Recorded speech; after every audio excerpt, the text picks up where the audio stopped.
Warning, Archer's Garage Live is not suitable for all audiences. Viewer discretion advised. Oh, don't listen to him. He doesn't know what he's saying. I don't know what I'm saying. Yeah, I didn't get a chance to shower. So if you smell something, it's probably you. And I did moisturize, and I did stay at a Holiday Inn last night. No, I didn't. I didn't do that. I didn't do anything like that. So let me see what you guys are doing. Well, Uncle Mark says, he goes, I have been sidetracked my projects as we became puppy parents. How many puppies you got? What are these old people thinking? Right? I know. When my daughter brought in the brood, little Marley of cats, and she was pregnant, I wouldn't let them get rid of any of them. They wanted to get rid of the little beanie thing. And I said, no. He's got these gray whiskers. He's black. Both boys are black, and this female is just beautiful. And she's so affectionate. Wild. They're all wild. But little Beanie, he's just got this thing where, and you go over to him, his nails come out, particularly on his right paw. He does still scratch, but they've learned that when they start rolling over and they want affection, they manage to retract them in time before, because they'll, like the little one, well, they're not little anymore, full-size cats now, but the female, she'll paw my face and touch my nose, but they've gotten so much better, but they still get a little wild, and they, you have to rearrange the house, and we finally got rid of the fleas, and what are us old people thinking? Exactly. I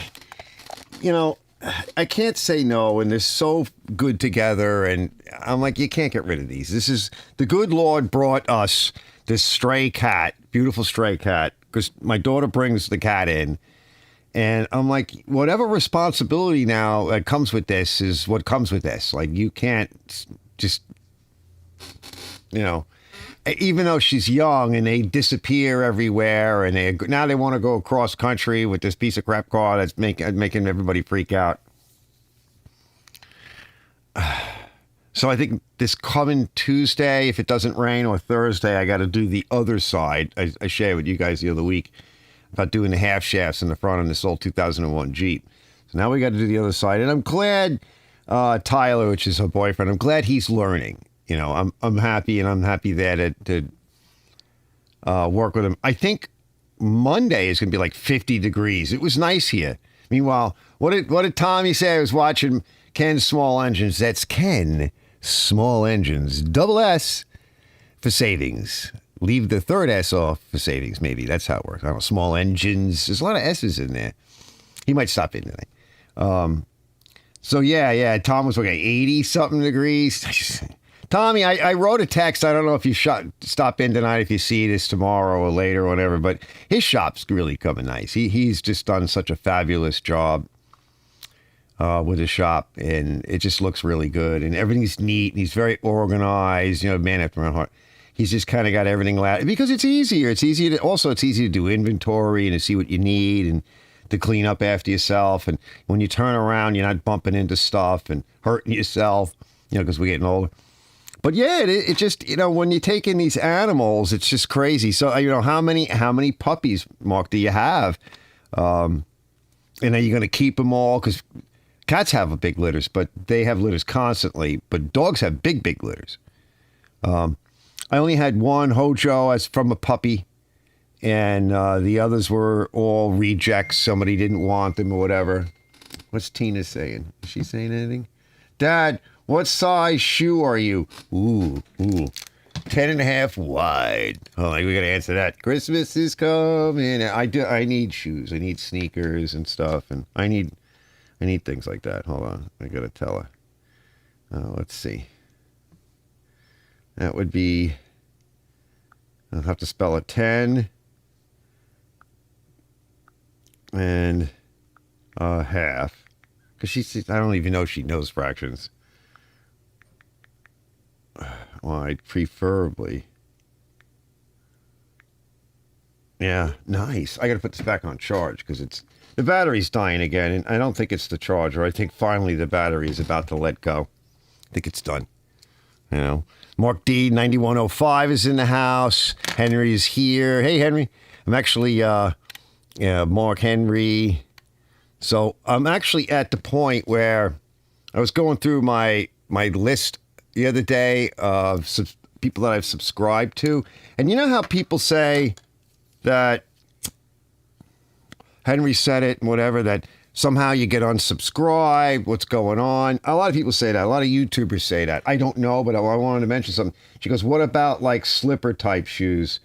Well, same, but doesn't have to be wide. You know? It's like, you know how like a lot of people said this, I got unsubscribed from you. What's going on? No, nobody knows what's going on. I don't know. But I'll tell you, I'm looking through my list and I have subscribed to a lot of people. Yes. But there was like thousands. I don't know. And I started going through it. I'm like, and looking at people. I'm actually up to Henry Muraski, right? Because I'm up to M. And I'm seeing stuff that I don't think I subscribe to. There's a lot there that I'm like, why would I watch this? Like, I didn't subscribe to this. Now, there's people that I've subscribed to a couple of years back that haven't done anything with their channel in like 3-4 years. Like, they just haven't done anything. And they're not going to do anything. So I'm like, all right, you're gone because I just have too many. But I'm going through this list and I'm like, no, I did not. I think that they shove certain people on you. And then maybe in the process, they remove somebody from you. They do ban people. They do shadow ban. I was actually looking up the definitions of shadow banning on YouTube because it's been a thing for a while. Usually you have to do something or say something that's controversial, but it could be other things. And by the way, one of the things that YouTube says in their guidelines is, people go, oh, like and subscribe. And, and then this very self-promoting. Yeah, YouTube does not like that. Don't do it. They don't like it. And people still do it. You don't hear like Musty doesn't do that. Like a lot. I don't do it. I just put up those little bumpers, those crazy bumpers where I'll write it in. That's the most I'll do. But you almost never, in the past year or 2 years maybe now, you almost never hear me say like and subscribe. In fact, I don't even introduce myself, right? Why? You came to my channel. If you don't know who I am and you accidentally bumped into me, nobody's going to care anyway. Right. So I'm not like, hey, this is like I stopped being all formal and everything. Now I'm trying to get even better at just rolling right into it. Stop repeating myself. Sorry. See what happens? And just kind of roll right into it. And because I was watching some people the past couple of days and I was thinking of Johnny, right? Johnny Bravo. He said something to me one day that he says, with the stuff that I don't like on other people's channels that I watch, it seems to be the same stuff I find myself doing, right? And I thought about that. I'm like, what? Yeah, I think so. Yeah, like we don't even realize this YouTube is like what we're doing. So I'm watching some of these guys the other day, working on cars, doing whatever, lawnmowers, whatever it was, tractor. And just different things. And what I noticed is, and I've been guilty of this in the past, is they'll be like, all right, so today we're going to work on this. And what I want to do is I want to cut this rivet off. And then we're going to use the grinder. We're going to cut a slice in it. And then I'm going to take my air hammer. And I'm like, shut the F up, bro. We'll know what you're doing when the grinder wheel comes out. You've cut an X in it. And then suddenly it switches to the air hammer. And we hear, right? You don't need to tell us all of that. We don't care. Just do it. And I'm thinking to myself, that's how I want to kind of like do my channel going on in, right? I just, the hell with explaining everything because nobody wants to listen to me. I mean, nobody does listen to me most of the time anyway. I don't listen to other people probably too. And I'm just going to do it, and not get too into, I might explain why I've done that if I feel, you don't need to know why I just cut a rivet off with a saw and a chisel. Okay, if that thing's in the way, I'm like, oh, it's in the way. You're out, right? And done. I don't need all this. This is what we're going to do. I'm going to get out the whiteboard and lay out our plan for today. It's not like school where I got to kill time and I'm getting paid anyway. And these kids aren't going to listen no matter what I do, right? So I can just cruise through it. No, you got to sell it. And like I say, don't waste your time. Don't waste somebody else's time and have a good time. The 3 pillars of YouTube. So I'm just going to like try to be very mindful of that. But I just think it's weird. Like YouTube is going through like another thing, I think. And it's a lot of people are talking about it. And I'm like, why are these people I'm subscribed to? I'm not interested in this, you know? Like I don't have a lot of time, and I spend a lot of time watching stuff on YouTube when I can, but I also got to spend more time watching my own stuff and getting it edited because I got so much crap in the can, which we're going to take a look at in a little while, for sure. Let's see. What does Uncle Mark say? He says, our 12-year-old Shih Tzu died. Oh, and wife decided we should get a pup. Of course. Yeah. It's kind of hard to be without an animal once you've had them. And then Mark says, had a new style Torx head bolt on a Chevy track strip. Ooh, holy crap. Didn't think that was possible. Yeah. Yeah, I don't see why not. I mean, anything can... My daughter just says, okay, KK. Let me clear that because it's just going to keep dinging. I ain't got to get past that. Yeah, sure, why not? I don't see why not. What is those heads that basically like a Torx and then they got the little dimple in the middle, right? That's like the safety Torx, so you can't remove it or whatever. You have to. That's the worst. If that strips out or something goes wrong, and you can't drill it out because you just have to blammo it somehow or heat it and cook it and blast it with an oxyacetylene or grind it or whatever. What a nightmare, you know. Sometimes you just got to do that. Henry Miaski says, it took me 5 years to get 1,000 subscribers, but I still don't have 4,000 viewing hours. Wow. Yeah, you know, it's really hard. I was saying that, I think, last week. Like the average view time on, let's say, a 30-minute video is something like you're doing good if you just get past the 6-minute mark. And right prior to 6 minutes, everybody should put a commercial in because if all of the advertisers want a commercial in before the 6-minute mark because they know the statistics say that no matter what, like most people swipe away because we just have lost our attention spans. There's a tremendous amount of competition out there. And I was just kind of reviewing a little bit more about what's going on in the YouTube world. And the sad thing is Henry gripes about it. So do I. And I was talking last week about Musty and some of his, I don't want to say complaints, just his update, right? I don't want to say, because he says it's not a complaint, it's not a brag, it's not whatever. Back in the day, it was definitely very different. Now it's a multi-billion-dollar industry, and you're not going to get seen if you're not thinking of it like a business. It doesn't mean you necessarily have to turn on monetization, but the problem is if you don't, and you don't think about it from a monetization small business aspect, you're putting all this work into something and nobody's going to watch it. And then even if they do start watching it, then the problem becomes, well, crap.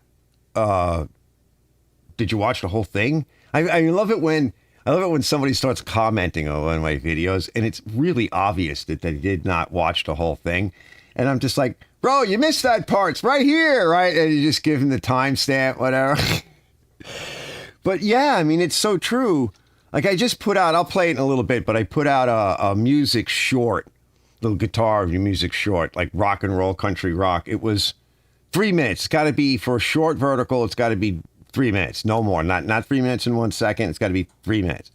So I've put out some shorts before. I did one on sort of running up that old lathe, right? I kind of got it together. I did some work on it. I ran it up. I spun it up and I did like a 3-minute short and people loved it, but it got a lot of views right away and then it stopped, which is something I've noticed with a lot of the shorts.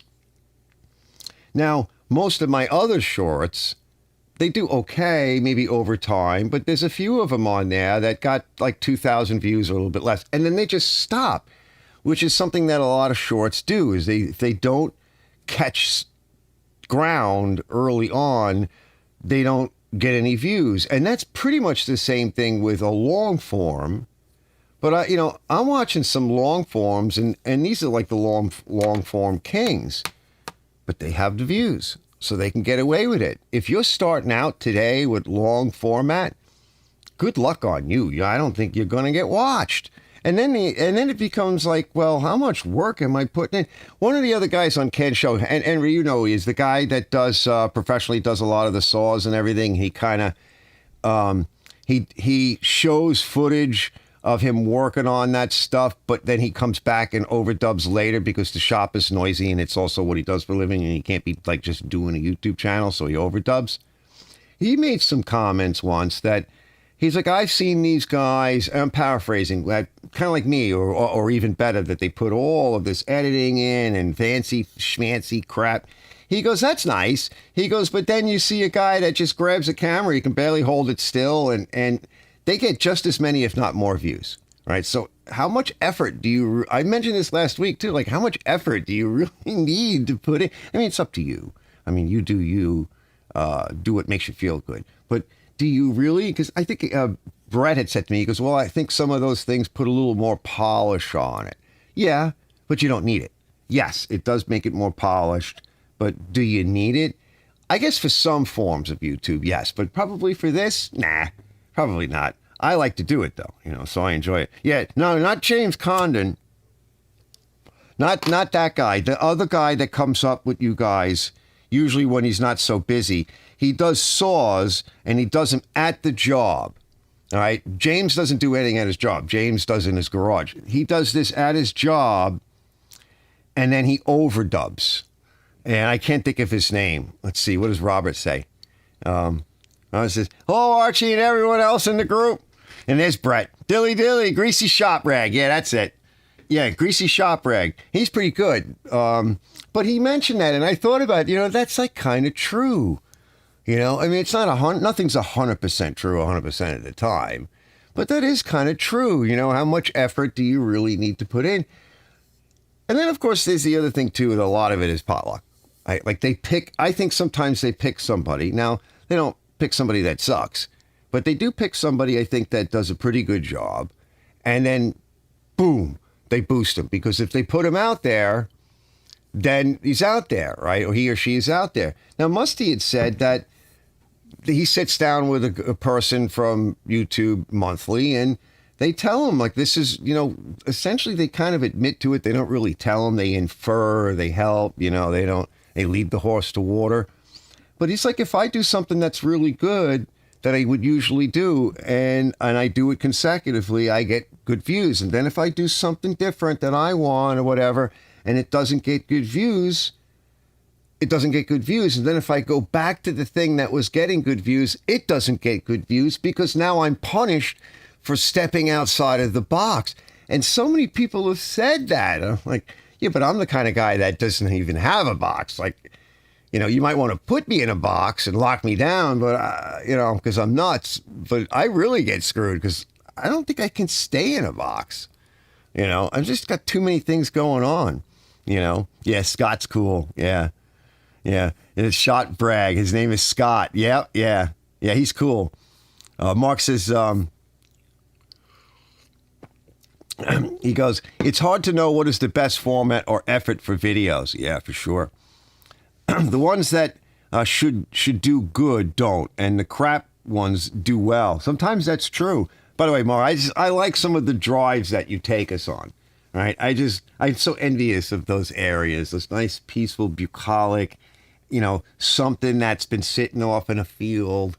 We really don't have that here anymore. The more populated and the more expensive it becomes. And the place I came from, I said, none of what I'm doing can be done there, because it got so expensive that everybody took their garages, turned them into apartments.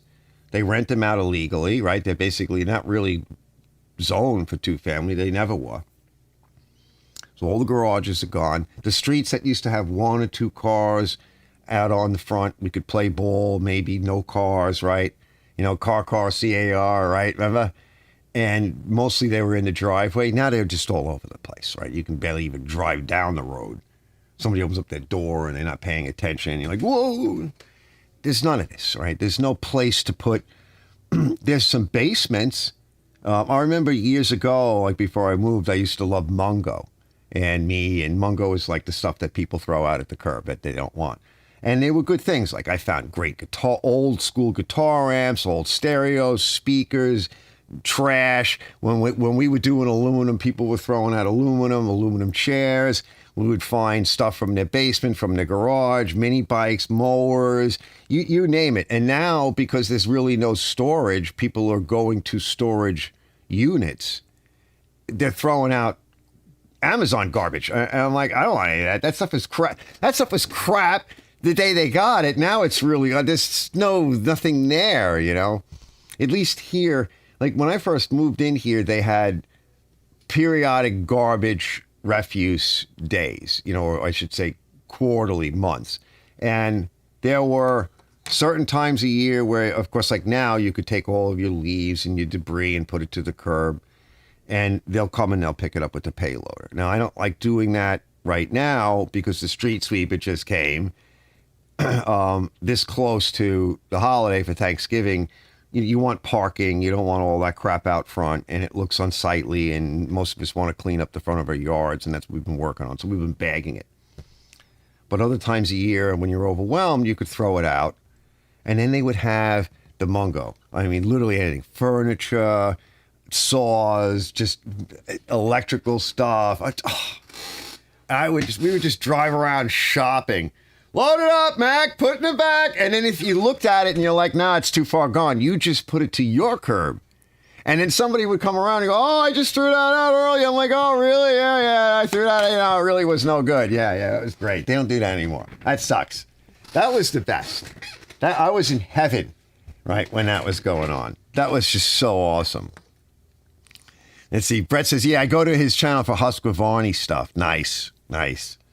Yeah, the Husqvarna stuff is good to fix sometimes. The slightly older stuff. The newer stuff is a betrayal to the human race. But the older stuff was cool. He goes, I do the titling as a force of habit from back when I did linear video editing and tapes. Yeah, titling. Yeah, tittling. He titles. Brett goes, just like you used before the YouTube. Yup. Yeah, that's how I learned a lot of that stuff, doing that, because I took it in school. Yeah, we used to call it a special effects generator. It was a box like the size of a larger stereo unit. About a little bit bigger than that, almost twice the size. A big 8-track deck that was, one of these things. It was big, and we did all the effects through that. Yeah. And eventually we had along with a little monitor. It was more like a computer, and that's when I first started. And then later on, of course, we got, even more stuff. And of course, I also learned a lot of the audio stuff, and I got to use big TAC consoles and TAC equipment. That was some of my favorite. That was nice shit. But it is hard to know what really will work, So I was like, I put out this stupid little short, and I tried it on Facebook a little bit, and then I was like, well, why don't I put it on YouTube Shorts now? I'll reformat it. I'll fix it up. I'll play it in a minute. I'll fix it up. It's now the top performer on my channel. Okay. It's just a little music ditty for 3 minutes. And it does better than everything else that I do. And, it'll help my channel a little bit overall. But honestly, I probably should just start a second channel and just start doing that. If I start playing again and I get enough of this stuff, I could mix in the technology stuff of how I'm doing it, a little bit about editing and doing audio editing and video editing, and mix that into these little segments and pieces on a different channel, because it appeals to a wider audience. Like this audience, us that work on things or whatever, it's a narrower audience. And I think that, especially for small equipment, there's a number of people that are doing small equipment that have largely captured the greater audience. There's a finite amount of people that watch and are interested in this stuff. And I'm not necessarily even talking about the people that come to my channel for all the how-to stuff. They're one-hit people. They come in, they got a problem, they do the fingers through the walking through Google or whatever. They got a problem, they find one of us, they come to our channel, they may hopefully find what they're looking for, and then they leave, never to check us out again. They're not interested. The quicker you can do that, the more succinct, the more clear you can do that, they're happy, and then they're gone. And then of those people, there is some small segment that have a little bit more of an interest, and they might check, maybe go to our home page or come back for something else. And then there's a different kind of a crowd, I think, that has a little bit more varied interest, that actually like small equipment, like a lot of us, or any kind of equipment, cars, or just are interested. Like James said that, I think James was on Ken's show one day, and Ken asked him a similar question. And James's response, and again, I'm paraphrasing, was, he says, I think most people are not really interested in the technical explanations. They don't really understand it. What they're really interested in is seeing sort of a rusty piece of crap that's not working, and then in short order, seeing it run again and being functional. And really, that's at the core of it. Because I like that too. Like, I watch Iron Jonesy, and he's taken Victorian era machining equipment, drill presses, lathes, whatever, and he's fighting with these heavy damn pieces of iron and cast, literally, and trying to get the rust off and trying to unseize them, and he turns them into sort of these working works of Victorian art that do things and can still cut metal and make stuff and fix other machines. And plus I like him. So, I mean, what do I really know about Victorian machines? What I know is what I've been learning from him, just watching him. I don't know anything about it. I don't think I ever really, other than the fact that it looks cool and I like old stuff. I mean, I got that old lathe from the turn of the century, which is, it's how old this house is. I have an appreciation for all the old stuff. So I go into it because I like it and I have an affection for it. But when I go into it, I don't know what the hell it is. I don't know what's going on with it. I don't know its real history or all the dates and who made it and what the significance is. I just know it's damn cool. I think that goes to a lot of us, is why do we watch some of it? Do we really want to know how to fix it? No, I don't even have the equipment to lift this stuff. You need equipment to lift it. It's like I watch Diesel Creek sometimes, but I don't have the equipment to buy or to buy it and to move it or to get it to my place. I don't have the room. I don't have the equipment to lift it and move it and to fix it once it's here. I don't have the space to put it. Really, I mean, maybe one or two smaller pieces I would like to do, but, I don't know all that much about diesel. I know all about gasoline engines, big engines, small engines. So, yeah, I think it's like a lot of it is you just want to see smoke come out of it. Making smoke.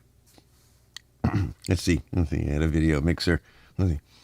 Brett says, I had a video mixer, 2 playback decks, both VHS and 8mm, and a title generator. Yeah, the title generator going into a high-end VHS editing deck. Nice. Yeah, I had the high 8 camcorder. I think I showed you guys that. It's still over there. Mark says, they suggest to keep channel specific, like repair channels. Don't do anything else. Yep. I do break rules sometimes, but I bet your music channel might do good. It might. I mean, you never know until you try. The worst that can happen is you fail, right? Who cares about failing? Mark goes, yeah, guitar folks probably don't want engine repair videos. No, probably not. And won't watch them when we post one.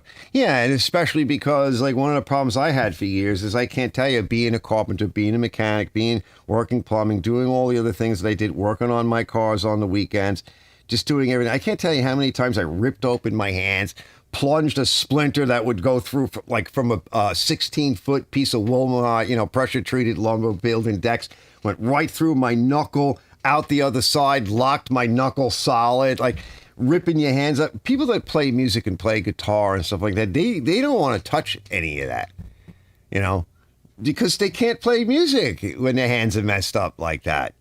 So it is difficult, yeah, for sure. But it's not all of them, but a lot of them are not interested. Some are. Some of the rock greats that we enjoyed were actually motorheads on the side and worked on stuff on the side. Jeff Beck was one. He was a motorhead. There was a lot of them that liked that stuff. You don't really hear about it because most people that are into music don't give a crap to the fact that the guy was working on cars on the side, right? And his own stuff. A lot of sports guys have people build them really nice cars because they can afford it. Some of those people are really good at spending their money with people like us, in the higher end, like the higher end shops and stuff. Yeah, so I would tend to agree with that. Robert Malice says, I watched Alex at Freedom Mowers. He got a mini bike kit and put an engine on he had on it. And he did some high speed on it. Nice. That's kind of like what I did with the Doodle Bug that Mikey gave me, and I put on a nice 5.5 horsepower Takumi motor on it. Old school meets new school. And it's starting to get traction now because it's a little bit different. Like I have a lot of automotive stuff I want to put on. Over time, some of it does okay. It does about as well as anything else on my channel. There's always a top 10 list on all of our channels. And if you look at the top 10 list, you have to ask yourself, because I have that list, and now what's on it is one of my tunes, but you have to ask yourself, do you want to constantly do those 10 things over? And it's because as John often says, right? Big John often says, because the world needs another carburetor rebuild video. Unfortunately, I've been finding myself having to rebuild carburetors. Actually, I want to show you one right now. I want to show you what I was just working on before I move to the next thing. But I want to show you one to punish it a little bit, to punish myself. But it's just funny sometimes. Like you pull some of these carbs apart and it's like, whoa, what's that in there? There was one that Lewis put this morning. He had a short out this morning. Did you guys see it? It looked like chocolate. You know what it looked like? Like when you have like a hot chocolate and you get down to the bottom and you're done, and then you look in the bottom of your cup and it's just this glaze of chocolate. That's exactly what it looked like. It was really cool. We should put it up real quick. We'll see if we can get it up there. And yes, Brett, I'll eventually get to your machine, but eventually we'll get to that sooner or later because he did this nice snapper. But it's on deck for either tonight or next time. I don't know. We'll get to it sooner or later. That's like me tossing in a vacuum or carpet extractor video in my. Yeah, but it almost kind of fits in some of your stuff because your channel, I think if you can form it, I don't think that's really a big problem. Your channel isn't so much as how to as it's how it is or how it was, which is a whole nother world. You know, how it is or how it was. Like the older stuff, I like to do sort of how it was. I did one the other day. I was talking about blowers. Like this is how it is now, which I'm going to show you that one of them when I was just working on the ground blower, just real quick, and how it was for the 25-year-old Paulin, suitcase blower. I kind of like the how it is and how it was seen. Because when I say to people, I mean, you guys kind of know, but most people don't. When I start bad-mouthing some of the crap that's out there today, I can't help myself because it's so frustrating. And then I look back to how it was. Maybe back then we thought it was crap too, but at least it was our crap. It was made in the United States by people like us with decent jobs. And now I get so mad that, that there's just the job market here is so soft and it's been like this for so long and it's mostly retail and service industry. Like nobody knows how to make anything. Nobody knows how to work on anything. And they have no value. And that's why we became a throwaway, disposable society. And that's not working very well, is it, fellas? He goes, hope you see my snap. He goes, yeah, I was just talking about that. But, yeah, hold on. Let me show you this little piece of this dirt bag thing here. Let me kind of cue it up. It's always something. So just to get you to see what it was. So yeah, hold on. Let me just so you have a reference point. So I finally am going to fix that ground blower. The Chinese ground blower. And it's not to beat up on the Chinese people. It's just the state of affairs, I don't want to beat up on the Chinese people. I like the Chinese people. But yeah, just so you see. Yeah, so this is to refresh your memory. Let's see, will it come up? Yeah. How's the audio? There it is. Which cleaned up really, really nice. It's in very nice shape. I didn't get a date on it yet. Power Mate, Power More. Ken and the fellas were talking about Power More and Power Mate today. Oh, excuse me, fellas. I just had to throw up in my mouth for a minute. You can see how pretty it is. Now let's just go to the carburetor. Oh, let's put you down. And yeah, here it is. Let's move it over to here. And let's just, let's fire it up. So I rinsed off the outside of the carburetor. It got a pretty good bath, I got to say. When I was pressure washing it, you could see how clean that thing came. So even the carburetor it was really dirty. Everything was really dirty. It was tossed to the curb. So let's crack this thing open.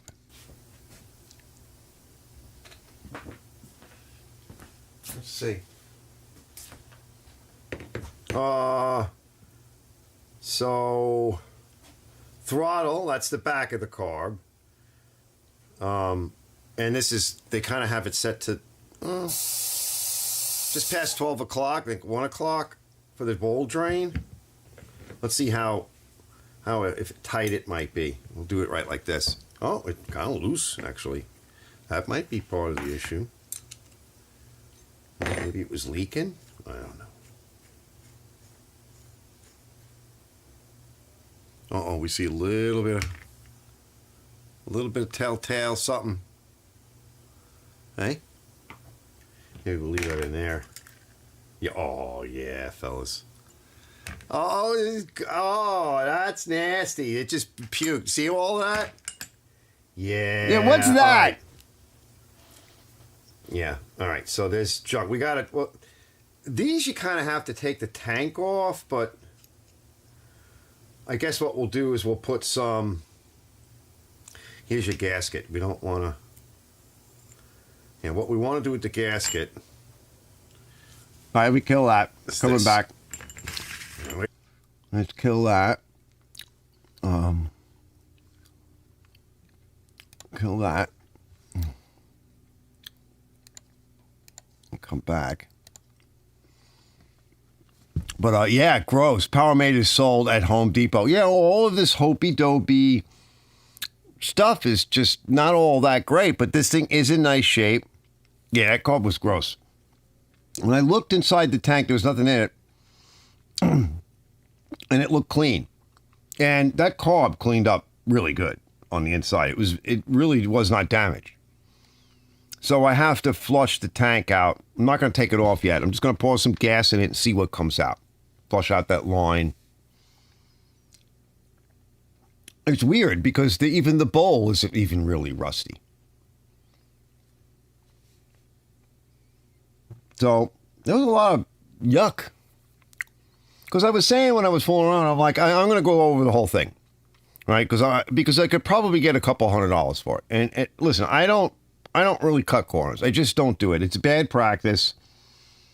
If I can get a couple $100 for it, regardless, even if I got $50, for something, like when I get it, there's always something wrong. Something made it stop, and it's usually carburetor. And then I pulled the blower cover off, and there was junk in there because when I pulled it over, I saw something come out. There could be a nest in there of some kind. I cleaned up magneto. I recapped it. What are the 12,000 or 14,000, whatever it was. I lubed up the pull starter, put that back, and I said because you got to do it because on these kinds of carbs and setups, these overhead valves, because they're Briggs copies, to get the cover off, you got to take the carb off. So why not, while we're there, let's just do the right job, go over this machine. It's not going to take me all that much longer. It's not like it's painful for me to do. It's not hard. I'm up on the bench. I'm standing there. It's nice and comfy in here. All right, stop griping and complaining. Just go do the damn thing. Get it cleaned up. Get it nice. Put everything back together. We'll start it up. It'll probably run fine. And then we'll figure out what to sell it for. I don't want it. I don't need it. I use a rake and I'll show you in a minute. I use my poor Honda. When you see my poor Honda, what I use it for. I think what Brett was telling me is like, I don't think I've sharpened the blade yet. I'm like, oh my God, I barely can last a season with the crap I'm grinding up and everything. Poor Honda. I really abuse my Honda HRX, but I love it. And that's what I like about it. It gets abused so well. It handles it so well. And I need it for the yard and the horror. And I think I mentioned this. We'll do a little video here in a minute of what I was up to. But when I first moved in here, okay, that whole section had grown over the shop. Tree had shoved the entire building crooked and shoved it down. It was dropped 6 inches in this corner and it was shoved over a foot. So the whole roof was racked. The floor was gone, right? Everything was a mess, right? See Stella dressed up as a chicken. What? Let's see. Is he send a pic? Yeah, wait. Hold on. Oh, crap, fellas. This is really good. Hold on. Can I make this bigger? Who's that? Some other person. Stella dressed. I'm not getting like the full. And she's kind of like in the background. Oh, wait. We can kind of see you.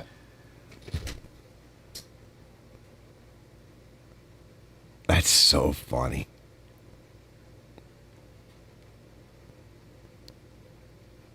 That's too much. Nice chicken. Nice chicken. Chicken's done. You guys ready? Want to eat? Actually, now that you mention that, I just had chicken a little while ago. I'm hungry again. I get hungry right away. So bad. I'm going to nosh on this for now, if you don't mind. He goes, let's see, Robert says, that Corey just threw up. And he says, I've seen synthetic oil that looked like coffee. Yeah, that did look like coffee grounds in the bottom of my cup. Yeah, it did. That looked like coffee with too much coffee creamer, and it was contained by water. Yeah. Oh, he goes, we're chatting with Tom from Australia. Nice. Say hey to Tom. Very nice. Very nice. Yeah, let me show you. Let me go find Lewis's little short. Let me go find it. We'll put that up real quick. He's funny. He puts up these little shorts, and they're usually pretty good. He always has like the same reaction too. It's hysterical. Let's see. We gotta find him. Hold on. He's here somewhere. He got shoved out of the way. Here he is. Let me cue it up. Hold on. What? Hold on. We gotta. Oh, it's getting hot in here. I gotta turn that heat down in a minute. Let me back it up. Let me shut my mic off because sometimes it echoes. I haven't solved that yet. What is that? Chocolate? What is that? Chocolate? Yeah, it looks like chocolate. Yeah, see? Doesn't it? It's like, what is that? What is that in there? I guess it's like a rust syrup of some kind. Be my guess. That's what I'm thinking. It's some kind of rusty syrup. Hold on, let me put that off for a minute. Come back here. Come over here. I'll bring this up. Wow. Oh my gosh, yeah. Wow, look at that. My views just went up on that little video. All right, so where am I? Am I back? Yeah, I'm kind of back. Yeah, varnished fuel. It's like Hershey's syrup. It is. He goes, Robert, he goes, hello, Ken. I'm glad you got that new equipment for you. Oh, Ken, yeah, I heard Ken. Ken was he was like having fun. I'm like, Ken, you need to invest. Because I had said this to him before. Like, I gave him a list of all kinds of stuff to buy, and he bought even other stuff, too. I'm like, and you need a new computer, and you need this. I'm like, the joy. I know it kind of sucks spending some of the money, but now he's got a big wide, because I have these big monitors. You guys know. I'm like, what the hell are we watching stuff on this stupid little thing for? We can't. First of all, we're getting older, right? So, I mean, my eyes are still pretty good, right? But we're getting older. The second thing is, we're getting older, right? It's time to be, pamper yourself, right? A little bit. And some of the new wireless keyboard, I got one underneath here. You can see, he's sitting back. You can see everything. You can hear it properly. Run some wires, get a better connection. Henry got some nice cameras, another router. He's still having some issues. You might have to work out some bugs. Not everything is perfect because, hey, technology, go figure, right? 2025 and stuff, still problematic. But when you finally get it settled out, then you're sitting, like I got all these monitors and everything. I don't have to squint. I'm not having to I can't see that. Let me get... Yeah, I don't really use this. I use this for texting. I don't really talk on it because then I'm committed to actually speaking to human beings. I'd rather text because I could read it at 2:30 and I have a record of it. I can't check my voice messages because I get spammed by other stuff. So I don't even answer the phone because they spam me from unknown numbers. It's annoying. It interrupts my work or whatever it is I'm doing. And Brett knows, like, he sends me stuff and he knows sooner or later I'll check it out and I'll respond to him. At least he'll see that I looked at it, right? He knows because I'm busy. Like today I got side railed because my family needed me for different things. And then Mikey, I'm going to show you guys. Mikey was here today again.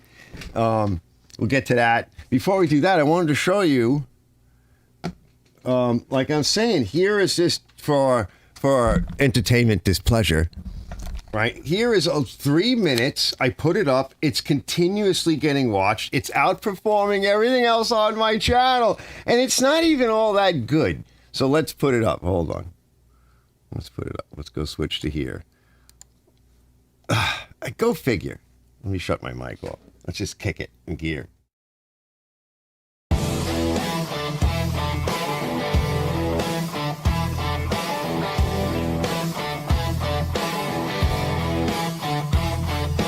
Boots kick dust off the county line. Engine growling like a mountain lion. Ain't no map where I'm gonna ride. Just a full tank and my wild side. Whiskey rolls in dirty chrome. I'm born to burn, not to belong. Got no crown, but I ride like a king. On two wheels, I rule everything.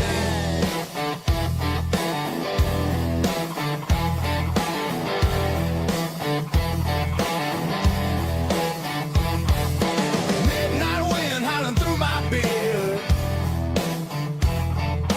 Ain't got fear, just second gear. Every scar's a story earned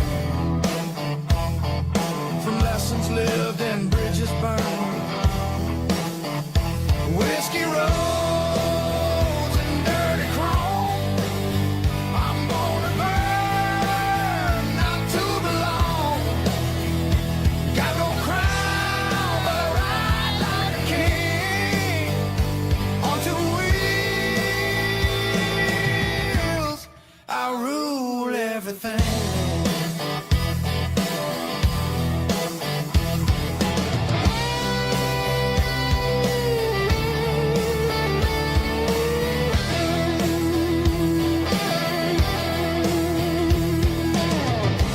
Ain't no preacher ever tamed my soul.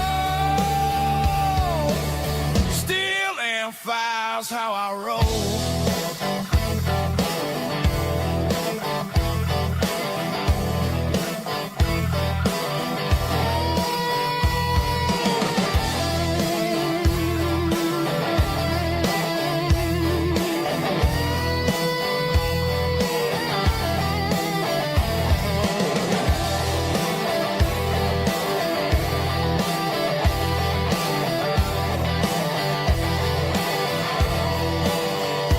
Whiskey roads and dirty chrome. I'm born to burn, not to belong. Got no crown, but I ride like a king. On two wheels. All right. Oh, let's kill it. Pause that. Stand by. Yeah, it does. You know, so many of these riffs basically are the same, right? Vic Lighters, LumaFusion. Yeah. Haven't been to a stream for like 6 weeks now, Brett says. Let's see. It's like Hershey's Chocolate. Ken says Bluetooth keyboard and a mouse. Yeah, it's sweet. Wireless mouse. Blinding. Right, laser mouse. I love it. This one is a wired keyboard, though, and I got to replace it because the escape key and the dash key, negative key on the extra number pad doesn't work. But I like it because it was backlit, but not anymore because it doesn't work. And I liked it because I could program macros in it, which are like shortcut keys, which work great for video editing. But I have a wireless keyboard somewhere underneath here, which is nice. So that's nice to have. It's nice having that stuff. Ken says, can't wait to use Loom's Fusion on it. Sure. Luma Fusion. Bic Lighters. Brett says, that guitar riff sounds a little like Last Child. Yeah. Aerosmith is another one I cut my teeth on, because it's very riff rock oriented. This is like what I call riff rock. What you do is you hold the figure. Well, you should hold the figure no matter what it is, but basically it comes down to hold the figure, hold the figure, hold the figure. Just hold the figure and you'll be okay. Right? As Alfred says, make a proud noise, fellas. Just make it proud, have a proud noise, make it come through, play it like you mean it, and move on. Right? And that is doing better, and it continues to go up. It's doing better all the videos. What's happening? Like, what am I? Listen, even doing that is still work. It's not like I did that in 5 minutes, It's still work. I mean, it may not be the same kind of work or as the other stuff that I do, or maybe all day or whatever. I don't know. Or it's hard. Not that any of that other work that I do is hard. But it's still work. You have to kind of know what you're doing, at least fake it really good. You got to be able to fake. But it's still something, it's just not one of those things that, you could do something that's in 5 minutes and you just right off the top of your head and it can go viral. Try doing it again. The real trick is I don't know what that thing will do. If I start another channel, how many of those I'll have, and if they'll all do good. It could just be one thing that does okay. But I just think it's ironic, right? Here I am working my ass off trying to make some decent how-tos and hanging out and doing stuff, on small equipment. And my channel does okay. I'm not complaining. It does okay. But 500 and almost 600 videos later, I got 2 years worth of videos that I've taken that I'll probably never get to stuck in my computer. And my channel is okay. Okay. I get in 1 month about what James gets in a couple of days on a video. It takes me a month of all of the videos contributing, and that's what I get. And I'm not complaining, that's still good, but it's just YouTube is weird. It's a weird environment. You really don't know. All you can do is do your best, have fun doing it. You got to have fun. If you stop having fun, you're not going to want to do it. I don't care. There's these people that make all kind of money and they're not enjoying it anymore. And they're like, oh, I'm quitting this year. It's my last year. Every year I see those videos. I'm done. Come January, I'm going to either change what I'm doing or I'm not doing it anymore. And they got backing and everything. Jeez. It's crazy. Let me show you what I've been up to this week. And Mikey was here. So, young Mike, right? Mikey. Okay. And I know there's a lot of mics. But, it is what it is. There's always a mic around, right? And there's more mics coming, too. I met another mic recently. Because it's not enough with just having the one. Let me see. I got to set this up. Where is it? You're going to hear it for a second. Hold on. We got to stop it. Hold on. We got to stop it. I want to move you. I got to figure out how to do it. So we put that one on. Yeah. I have to move it. Oh, how do I move it? I don't always do this. So, yeah, here it goes. Yeah, that's like a little bit better. Let me move that down. Let's see. I'll refresh my page. It always kind of scares me when I hit the refresh button because things start to lag after a while. What does Robert say? Robert says, the guitar solo at the beginning of Owner of a Lonely Heart by Yes kicks butt at the beginning of Owner of a Lonely... Yeah, that is a cool song. Those are always fun. All right, I got everything ready? Yeah, let's kick it. Let's kick it forward. Is it all the way back? Yeah.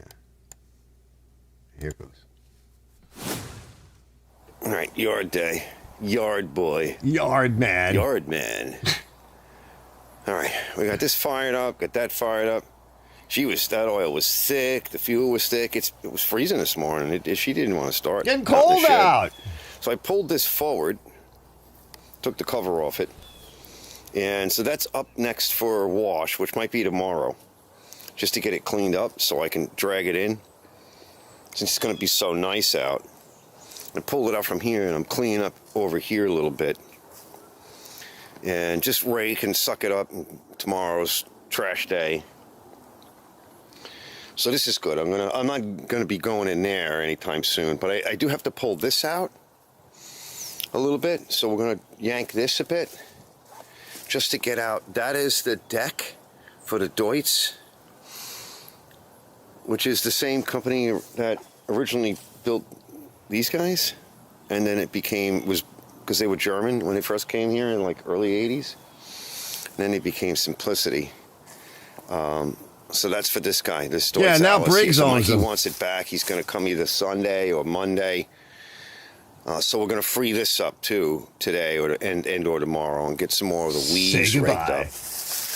Now, I got to move. One of the next things I want to move is this. Underneath here is a generator, so we're Don't going you to just move love trash, fellas? I And love I gotta trash. get to this guy, which is a snowblower that I couldn't sell last year. So we got to get to that. This thing's turning to crap. There's those big old leaf blowers that need help. Might be able to make one. At some point I'll get over there. Let's just go take a peek and see what's going on. So this is pretty much ready to go once I get out that cutting deck for it. We'll lay it over here after I clean up. So that's good. So Mikey's going to give me time. This is ready to be going in the garage. No, he didn't. He So, didn't give me probably time. He tomorrow. didn't. Most likely it's all clean and everything. So I just got to make a little bit more room. Nothing major. Just got to shove something heavy out of my way. My heavy work table, my metal table. Yeah. Not happy that lawnmower, that carburetor is open to the weather on an angle.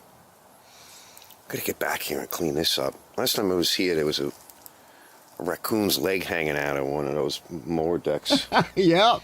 And we got to get to this because we got good motor, good deck, and I have some other parts laying around. Of course, we've got a bunch of Toros over there that we could work with, a whole bunch of lawn boys. Yeah, we got to get back there. But that's another time. And this guy, probably a seized motor, but I probably have another motor, and I needed this pole starter, so that was thanks to contractor Mike. Yeah, he likes this thing. This thing, the motor runs good. I did show it. Has a new carburetor on it. Just gonna make sure it's got air in the tires and everything. And this I'll get to soon. And then of course back to this guy again. So I want to go grab the handlebars, put them somewhere I can get to them, and at some point after I maybe get Big Mike's tractor in, we'll pull this around too. I might pull this around to the front. But first that one, because we should be able to get this one running. Because it was running, it was all ready for sale, so I wrapped it up. All right, let me keep going because the sun goes down quick. The next morning. I got this contraption. And it works good because I can pull it around. And when you need a lot of air, because right now I need a lot of air. There's a lot of tires You back need something there. like that. So I Hey, start Brock, rinsing this off. I played one of your Actually, let me videos. flip it and go to the other side. And I rinsed this off, so now I can take that cover off later. I hope It's you gonna don't rain mind. today. It's nasty. So it already rained this morning, so it's not another nice day, but it's kind of warm. All right.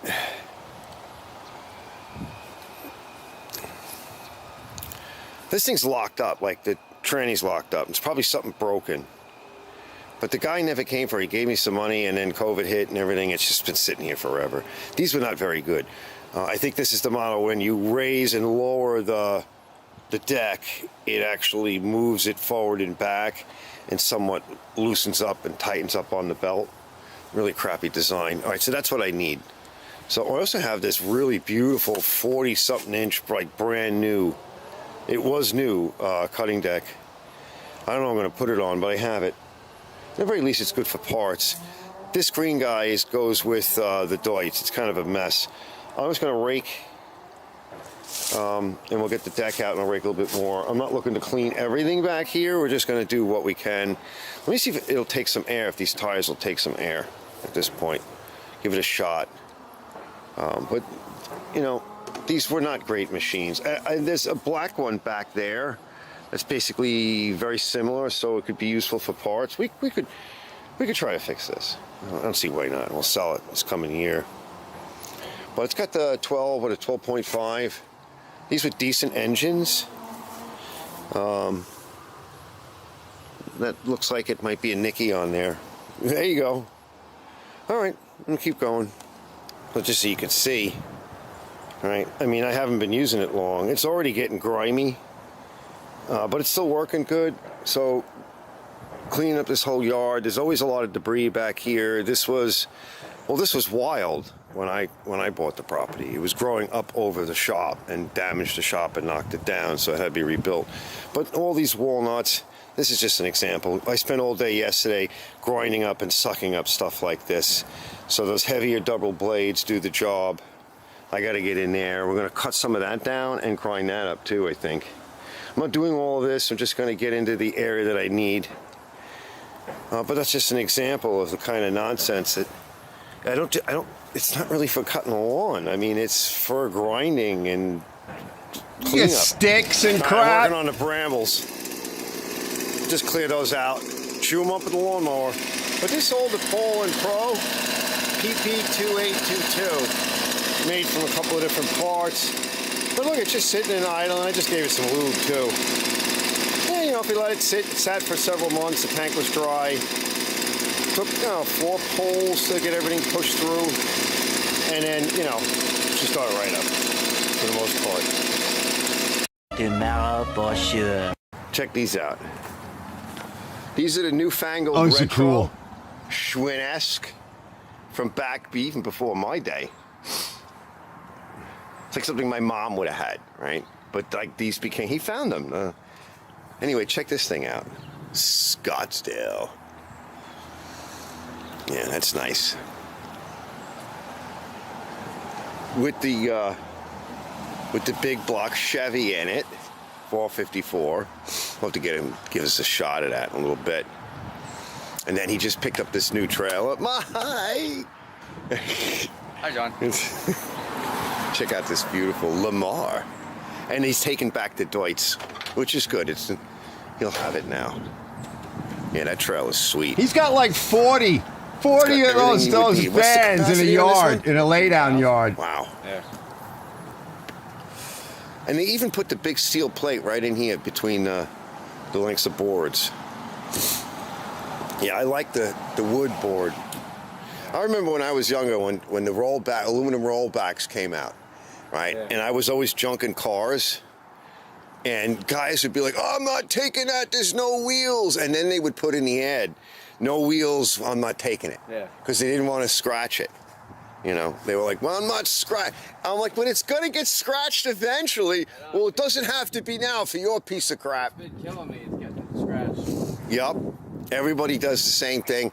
That's why when you buy an older trailer or you use an older one, that thing is so sweet. Nobody cares. Yeah, it's got the usual rot. The Long Island decay. But so, Mike, pop your hood. Mike's gonna pop the hood. We're gonna go 454 in its original location, in its original way, almost original. There are some lines and a few things blocked off, as you would expect. Treadle vac brakes, remote power steering, has AC, and even though this is a big motor, it looks small in this engine bay. Yeah, and there's like actually very little rot. Like here, look, somebody did some work over there. And I think it broke again. But there's actually, in areas where you care, there's really very little rot. It's just old and rusty. But for Long Island, this is what you get. So I guess it was repainted. So what is this, this green? What is this, like? But somebody painted. It was originally tan on tan. Yeah, tan on tan. This is like what? County green or local municipality green? Yeah, or, Parks and or, Recreation. Department of Something like that. something green. Yeah. All right, cool. All right, last look at this. Yeah. I love the way these things open up. Takes a bit to start. Yeah. Sounds good. Oh.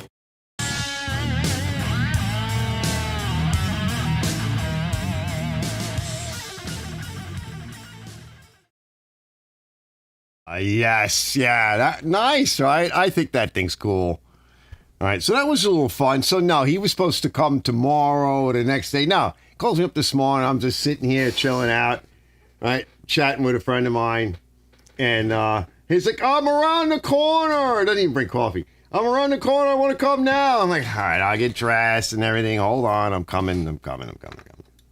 You know, so that was good. I got rid of it. So one less thing, one less bell to answer, one less egg to fry. So yeah, Lewis, yeah, I did your little short. We were talking about carburetors and the milk and the hot chocolate residue on the bottom of the cup and stuff. So I had to play your short, brother, because you have all these funny reactions to some of the stuff that you find, and I'm like, I get a kick out of them. So I played that, if you don't mind. Not that it's too late now. I had to show the fellas if they hadn't already seen it. Let me see. Let me come back up. Let me come up. Big lighters. The guitar solo beginning. Hearts. Dilly dilly rock on. Robin says that Sunstar. Yeah, you love that. The Sunstar has the reverse blade spindle because of the discharge side. Yeah, because on that side of the world, the grass has to come out. It's almost like Australia, where the water in the toilet bowl spins the opposite way. Since it's German, right, everything has to be shot out on the other side because they all drive on the opposite side of the road. So naturally, the grass has to come out on the opposite side of the road. Yeah, I don't know. I mean, that might be true. I don't know. Lewis says, "Hello, brother, watching everyone." Malice says, he goes, "Hello, brother Brock, Lewis, Motors, and Boats." He goes, "Hi, brother Tecumseh." I mean, Brock. Lewis says, "Hi, brother Robert." And Brett says, "I love his Tecumseh videos." And thanks, brother. I'll have to check it out. If it's small engines, I'll watch it, right? There's a Tecumseh Ego one. Yeah, there's a lot of good. I have a lot of Tecumseh stuff. I happen to like Tecumseh, you know. Some of you guys don't like Tecumseh. Although I have a bunch of videos that I did this year that I don't know when I'll get to them, but I'm going to show you the dark side of Tecumseh. Oh, that's a good title. You know, the dark side of Tecumseh. And also the dark side of aftermarket carburetors, because I bought like 3 Tecumseh carburetors from the aftermarket. I bought them, even including a HIPAA. And I went over them, and what I found was that they were all okay, but the jet sizes were all different. So good luck. Same carburetor, same bore size, same everything, but the jet sizes were different. So, you know, I mean, I've had people say to me, "Arch, I put a new carburetor on and she's still surging." Yeah, you got to drill it out. Because you know, it depends on where you live, right? Like where I am here, for a typical like 190cc, you know, like a 5 horsepower or whatever, it's about, the main jet is about no bigger than 30,000. So usually it's around 28-ish thousands because I'm only a couple of feet above sea level. So I have maximum air pressure, you know, on a good day. And they need, especially as the engines age, right? Because they don't burn as good. So they need a little bit more fuel going through. So yeah, I like that. Ooh, the dark side of Tecumseh engines, of what's happening. Yeah, because they're getting old. And there are certain things that they don't like to do. Like Ken had cautioned me, I remembered. You know, it was good too, because the older Tecumseh snowblower engines, you really don't want to idle those because they're slap oil, or like he said. And it reminded me of that. I'm like, you know, he's right. I set the idles on those things much, much higher. It's okay to drop it to an idle, but it better be, I don't know, mid 2,000 RPMs, because it's cold out and you certainly don't want to idle it right away. You want that thing running. And some of these machines, I mean, you know, like a Tecumseh snowblower, you probably can run it no problem around 3,600 if it's in good shape. I mean, there's the other side of it's getting older. It could throw a rod if it's too cold. So I don't know if I'd walk it up to 36 right away. You know, they're getting older, but a lot of these engines, they don't cool, they don't lubricate. They're not really meant to idle. That's why so many of these engines you see today, there is no idle. Remember back in the day, right? You know, the little 3.5. Well, the 3.5 is kind of hard to kill, but everything had like some kind of adjuster on it somewhere. You know, off, idle, and full speed and choke. right? So they don't do that anymore. And probably for a good thing. That's why I also like the automatic chokes, because I say to people when I sell those, people like them. Because I just tell them, listen, first time you pull it, it may not start. It's got to suck the fuel in. It's no primer. I'm like, oh, okay. So expect to pull it. If it's really cold, expect to pull it at least once. On a nice day, probably it'll start right up. On a colder day, maybe 3 times. If any more than 3 times, it could be something wrong with it or it needs a tune-up. But then it just comes right up to whatever RPM it's supposed to run at, and that's the end of it. Honestly, it's probably the best scenario. The heck with everything else. Yeah, see, Lewis says clean truck. He loves the trail. Yeah, Lewis is into that stuff. Ooh, a dually bow tie. Yeah, it's nice. He's got a lot of these trucks. He's got all kinds of stuff. He's got tons of crap. Oh, my God. Expensive, really nice stuff, too. He's so nonchalant, simple. Yeah, he goes, hi, John. Lewis is laughing. I hate that song, right? He doesn't like it. He goes, I hate that song. Lewis says, I appreciate you, buddy. He goes, hello, brother Brett. Brett says, I was referring to the one Les Bell to answer the song on the stream. Yeah, I run my old Craftsman around 3,000. Yeah, some of them, we mentioned this with Bruce one day. I'm like, he feels the same. Now that some of these engines are getting a little old, right? Maybe 32 is a good number for some, not 34 on a lawnmower or something. I don't know. I've seen a lot of lawnmowers that do quite well at around 3,000, 3,200 RPMs. Even the old flat headers, they seem to cut fine, especially on like the older Craftsmans with a good body. I mean, if it's got a good blade with a good wing and a good body, good lifting body underneath, they seem to do fine. I don't know what my Honda's running at. That makes me wonder now. Actually, I'll be out. It's going to be nice out the next couple of days, so I'm thinking about going back out there. I do need to get Big Mike's, parts tractor into the garage. I want to do at least one more cut with the snapper, and eventually the snapper is going to go on its butt in the shed, and I'm going to pull out the rest of my snow blowers just to be ready. And I want to stop. I got to get to the point where I'm not moving stuff around with the big tractor, because I got to get ready to put the snow blade. Not that that's a big thing. It's not hard. I mean, I have snow blowers, but we get that wet snow, especially early in the year. And when we get it, it'll rain like it's been raining, really, really windy. We've been having just one weird nor'easter after another. And it'll rain first, and then it'll snow, and it might even turn back to rain. And I mean, my 8 to 10 horsepower snow blowers will kind of pick that up, but it gets soupy. Whereas the tractor, if it gets traction, it just shoves everything out of the way with the blade. It just, you move now, go away, putting you over here. And there's none of this, because with some of these snow blowers, right, in the second stage, you get that plug of ice, especially if you get to like the curb and any salt has been put down, which they haven't been doing as much. But still, you get the puddling, and if it sucks any real wet snow up, you get that plug that's like this big. It conformal fits into the chute, and then you got to shut the machine down. You got to haul that out, right? It starts doing that. I want to plow. I can't be bothered anymore. Sick of it already. Go away now. Because I run my old Craftsman 3000. Our Hondas are governed around 3,200. That makes sense. I want to check to make sure where I am because I haven't played with it. They don't like to run higher, and some of the fellas have said to me, I went through everything and it's still surging, and I've said to them, check your governor spring, because sometimes people put it on that second hole, or if it's not adjusted right at that point where that adjustment is on the governor arm, right, it will surge. They really want to be at around 3,200, and that's it. If you try to overspeed a Honda engine, it will fart and kick and make your life miserable, and you'll think there's something wrong with the carburetor or timing.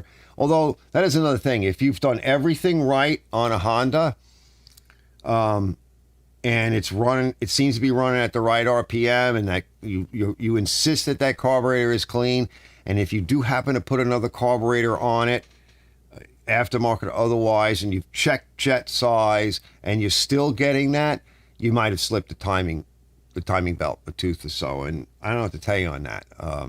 I haven't done one. I've had them apart, but I haven't done one because I've come across so many Honda engines, and I ripped them off, and I have like inventory of Honda engines, so I just grab another one. I just haven't wanted to do a timing belt. I'm usually like, I'll just go and grab another motor. Let's see how this one runs. Oh, you're good. Check the valves as well. Make sure that the cover isn't dented.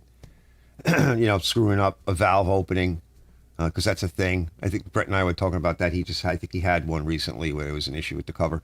I've seen it where, people shove. I did a machine the other day. I was talking about people shove these machines underneath things. They dent the cover. The valve won't close right. It can even get hung up and stay open, or it won't open properly or whatever. And that can cause a problem as well. So, but people ask me like, I need help with it. No, I don't do that. I send them to Ken's. I can't sit there and troubleshoot. I got enough on my plate. I don't know. I don't know what the guy's looking at. He could be looking at anything. I don't know. He could be misinterpreting what he's saying, and I'm sitting here trying to digest that based upon what the person is saying. And meanwhile, if I saw the thing, I'm like, no, that has nothing to do with it. That's not it, bro. It's this. Okay, you see? So I don't like speculation. I like help. Like, just check this, check this, check this. So I send a lot of people over to Ken's. I'm like, you got the brain trust of small equipment over there. Don't ask me. Right? I like to just, ask me a question about the thing that I'm working on that you saw in the video. And they're asking me about other stuff. I just can't. I just can't do it. I don't have the patience for that. Sorry. I'm a dick. He goes, my Simpson washer runs around 3,600. Yeah, that's a GX200. Yeah, and you're pumping a washer. Yeah, but that's what it runs at. Is that what? That's not what it's run at under load. Be my bet. Lewis says, he goes, it's if it's not in front of me, I'm lost. Yeah, I kind of feel the same way. Like too much speculation. I don't really like that game. Which is better, an overhead cam lawnmower engine or an overhead valve? Well, my overhead cam, overhead valve Subaru that I have on my pressure washer, which I love, is got a lot of power and a lot of torque, and it'll run my cat pump at lower RPM. I can actually run it down to a lower RPM to drop the pressure. I've put that pump on a Briggs overhead valve, and it can't do that. Same engine size, it can't do that. The Briggs runs a little rough. The Briggs will not run it at a low RPM. And my Subaru can run it at a low RPM. It doesn't ever run rough. It's a fully adjustable carburetor. It's a nice carburetor. It was expensive. And it's quiet. Like, the engine is quiet, much quieter. So it's much more pleasing for me to be out in the yard using that. So I've gone back to using and it's a smaller Subaru too. It's not even like the bigger one. I forget which size it is, but there's another size level up that we're running cats later on. You could get the rigid setup at Home Depot and Lowe's back in the day. About 15 years ago, I guess, or so now. That's when they kind of came out. I did one on my channel as well for my friend Steve. He had the slightly bigger engine on it. He loved it. He said it just ran so smooth. The only bad thing about that carburetor is it has it's like a vent for one of the circuits, and it's got a jet up on top that's open. It's kind of hidden back there, but it's open to the weather. There's no filter or anything covering it. Now, on a pressure washer, it'd probably take a long time for that to see any real filth and close up. But it is something you need to be mindful of. Other than that, it's just, there are quite a number of them that have something like that, very similar to that. But great design. That's overhead cam and overhead valve. And it's a chain drive. So the whole system is chain driven. Very reliable, very well built. I got to hand it to them. I wish the Americans, I wish us Americans could make stuff like that. Don't get me started. I'm going to start yelling again, The overhead cam is equipped with the timing belt, yeah. Which, on the Hondas, I got to say, you guys know I love the Honda stuff and I love my Honda machine. I've never really had any real problem personally. I fixed a lot of them, but I personally do okay with the motor. I just make sure I change the oil a lot. Keep it tuned. Keep it clean so it runs cool. I'll be coming out with another video again because on my HRX, because now it got hard to pull backwards. I cleaned it and it got really hard to pull backwards again. And I took it all apart, cleaned it again, took it all apart. Well, not all of it. I got a lot of it apart, lubed it up. It really needs to come completely apart. And I need some new wheels, new wheel bearings, some new seals, possibly some new shaft bearings. I want to get the Honda tranny fluid for the hydro in the rear. At least we'll see when we get to that point. I might just dump it out and refill it. We'll see what it looks like when I dump it out. If it looks really dirty, whatever. But it's getting stiff. I mean, it's old now, and I abuse it. So I don't know when I want to do that, because I don't know what to do without my Honda. Like, it sounds weird. I got all these machines, but every time I go to use one of the other lawnmowers, I'll use it for like 5 minutes or so. And I'm like, what am I doing? Let me go get my Honda. It's pathetic, isn't it? Or I use the snapper. But the snapper can't get into everything. Like, there's areas I need to get to around the property. I don't need to rake the leaves. I can shove the Honda in there, grind it all up. I got my choice. Suck it up or grind it up. Depending on how much stuff there is, I choose, in that moment in time. A lot of times I just grind it. It does a great job of both. So that's why I grabbed that mower. I don't know what I would do with it. I sold one. I had two of them. And now I feel bad. Because at the time when I sold it, I didn't know Honda was going to stop making those damn things. It's not necessarily the best lawnmower in the world. Although if you asked me, I would say yes. That's why I have the video on best damn lawnmower on the planet. Here's my Honda. Brett says my Honda mower is overhead cam. My Time Master, my pressure washer, and the leaf vacuum are overhead valve. Yeah. I have a couple of those overhead valve motors. Back there, Briggs motors, the bigger ones that run the Time Masters and stuff. I now have enough to fix the Time Master that's back there. So I've accumulated. Oh, it says, OEM oil. I meant OEM oil. Yeah. Well, some of the overhead cams, like I said, some of them are fine. Yeah, the vacuum is at Tecumseh. Yeah.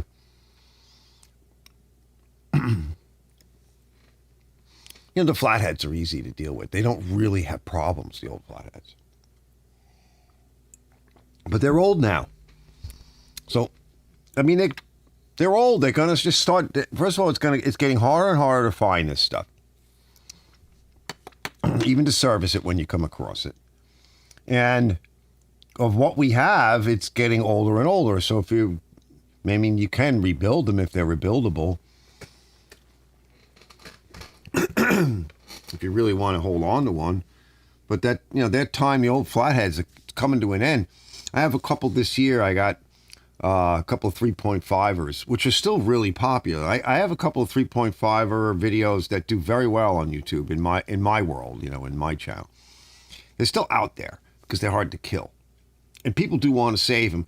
And when times get tougher, one thing I'll say about YouTube and doing, what we do, on the small equipment, people will look to start thinking about, well, maybe I should fix this lawnmower, because they go shopping and they're like, oh my God, for something decent, if they know what they're looking at. You can buy one of these pieces of crap that I've been showing off, and they're okay and all, but somebody that actually kind of knows what they might have, they're like, oh, let me see if I could fix this thing, which is a good idea. If you're handy and maybe mechanically inclined, and you watch a channel like mine, or Ken's, whatever, for tips, whatever, I think it's worth it. If it's broken, even if you make it worse, who cares? It's broken. You got nothing to lose. Try to fix it. Sticker shock for sure. Let's see. Robert says, Brett says Tecumseh Enduro 5.5. Yeah. I want to put the 5.5 on that little snowblower I told you and steal the 8 that's on it. That's why Big Mike gave me that. So the next couple of days, I'll be able to finish kind of cleaning up and arranging and try to get out everything. And then either Tuesday, which I think is going to rain, or maybe Thursday, I got to help Tyler, my daughter's boyfriend, work on the other half shaft on his 2001 Jeep. So that's going to kill my day. But I said to her, I said, he can take a day off from work because that's what I'm doing. Yeah, go figure. When you're the papa now, right? You become that guy, right? They just expect things, and that's it. So, they turn to you. They don't care, Especially women, right? Like I tried to explain to Tyler. I'm like, when it comes to women, like they don't want to know. They don't want to know things. Okay, they don't want to know. Just do it. Just end it. Do it. Don't tell them a lot about it. Leave a note. Okay, and they also don't want to know. Like, don't walk around going, oh. Like they don't want to hear that. Like they after a while they lose any sense of like affection and pity and they're not no. I'm like you don't let them see you sick or disabled or whatever. Fake it. When you're in front of, as soon as they show up, straighten up, right, fly right, because believe me, it will be that much easier on you in the long run. If you start, oh, I got a cold again, or I don't feel good, I'm achy, I can't really, no, don't whine. Women don't want to see that. And you don't want a woman, honestly, you don't want a woman that does tolerate that, because that's weird. Because then they'll start mommying you, and they'll be like, for all the wrong reasons, they'll be feeding you this thing, right? Would you like to suckle tonight, honey? Well, for the right reasons, yeah, as a reward, but not because you feel bad. I've seen that. Okay, I without getting into it, I kind of know some of it, and after a while, that gets cut off. The pity, whatever it is, gets cut off. I mean, not literally, because there are people doing that too today, which is just another whole thing. And it's like, God. He goes, you're not kidding, brother. He goes, never let them see you sweat. That's right. Introduce Tyler to the P lady. Yeah. His friend watches a lot too. Viggy. Hey, Viggy, are you watching? What's up, Viggy? Yeah, he's learning. You got to share stuff with the youngins, I remember when young Mikey, he would do stuff and he would fail. By the way, he's largely responsible for helping me out and really get going with a lot of stuff when I really needed help, when I was falling apart and I really was dying and my whole world was upside down. But even my daughter said to me, don't show it, all right? Fake it till you make it. But he would fail. And I'm like, bro, it's just the cost of manning up. It's just the cost of, I'm like, when you fail, you're forgetting about, first of all, you got to remember when you fail at the pain of it, you just learned a lesson. And you're also forgetting about all your other successes that you've had. So don't let one failure undo everything else that you've been working towards. It's just the cost of doing business. It's it. Humans, like I said, pain is a great teacher. People tend to change when the pain hits the right sweet spot. And so what? You screwed up.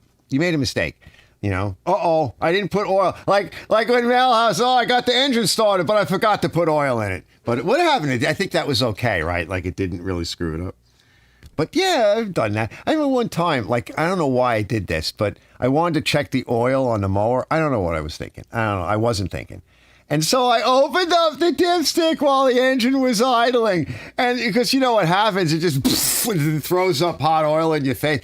Or when Mikey accidentally almost cut his hand off with the lawnmower.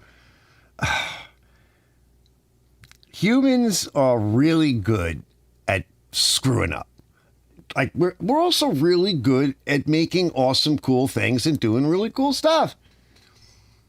That's just, that's the way it is. If it's not broken, he goes, if you can fix it. Or wait, it's not broken if you can fit. Wait. Introduce Tyler, or is it? I'm not sure what you just said. If it's not broken, if you can fit or fix it. All right, no pain, no gain. Yeah. When we were younger, we were like, oh, pain is gone. You got to really feel the pain. Now it's like when I work out or whatever, anybody works out.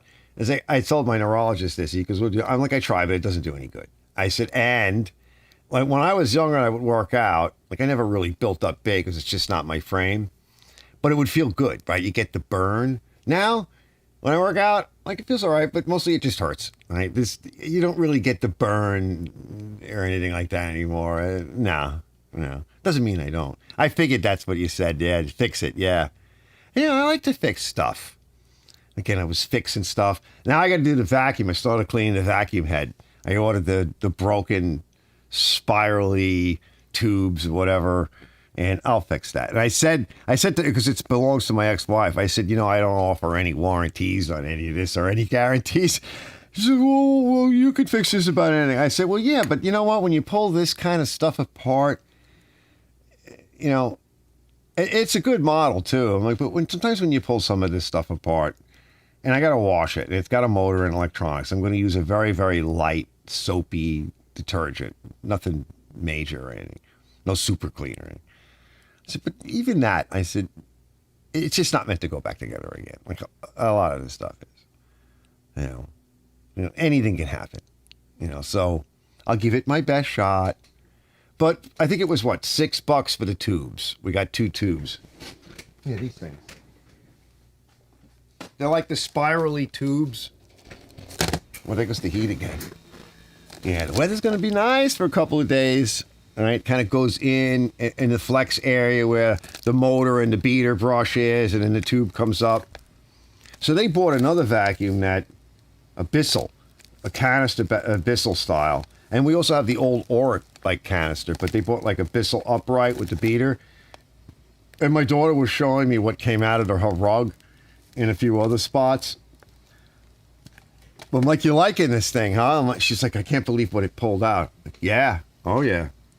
Yeah, that one works good. And they also bought another one that's for hardwood floors. It's a little thing. And then she retired her portable battery-operated rechargeable.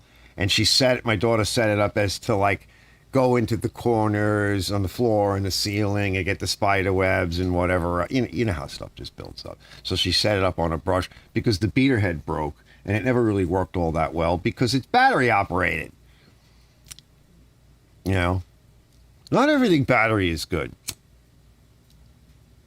Yeah, that PowerMate company sent me a thing.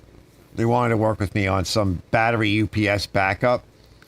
And now I have worked with them before and the address is correct, but I checked it, cross-referenced it through YouTube, through Google, and it could be suspicious email, although I have worked with them before. And but I couldn't send them an email because it wouldn't let me. And I was like, oh, I don't really answer. I get tons and tons of, work with us on this. We'll send you free that. Most of the time, I just delete them. I really don't want to be responsible for anything. I don't hawk gear. I don't really hawk stuff. I like to buy stuff. I do work with HIPAA. I do work with Super Clean. There are some that I like to work with. But I prefer to buy it, use it, and then put it up on YouTube and talk about it. Like I bought that welder. I wrote to them, and I said, can I get a welder or whatever? And I got crickets. But I wanted it anyway, and it was that model that I wanted, and eventually I'll do a review on it. It'll come out at some point. It's not like a rush. But I don't really want to. I don't really want to work for anybody anymore. I'm getting old. Like I said, be a prima donna. We're getting older, fellas. If you're good at something, or get good at something, or want to get good at something at our age, learn to be an effing prima donna because we deserve it. Let's get out of here, right? We're over. What are we at here? We're an hour and 38. We're right on time. And I didn't even have to do the pee lady, although I do need to pee. But we'll do a quick bellows assembly. Yeah, broken rotating vacuum cleaner brush. Rainbow vacuum cleaner that uses water to trap the dust costs $4,000. Oh, no, thank you. I'll just use my HIPAA filter, which I like. And I got a nice big tank vacuum as well. And I got from my brother. It was a rigid or whatever. It uses. I got to get a new HIPAA filter for it, too. I'm trying to find a good, reliable one that I can just wash. Although I don't know how good they are. But, yeah, we're going to get out of here. Because I have a robot vacuum. Her name is Rose from the Jetsons. Nice, yeah. Yeah, and I think Mick has one that does. He has a robot lawnmower, right, that does his yard. Some of that stuff is okay. But when I had 3 big dogs out in the yard, I don't know how well it would do with the dogs and the poop. I'll see you guys in the next one. Thanks for stopping in. We're out!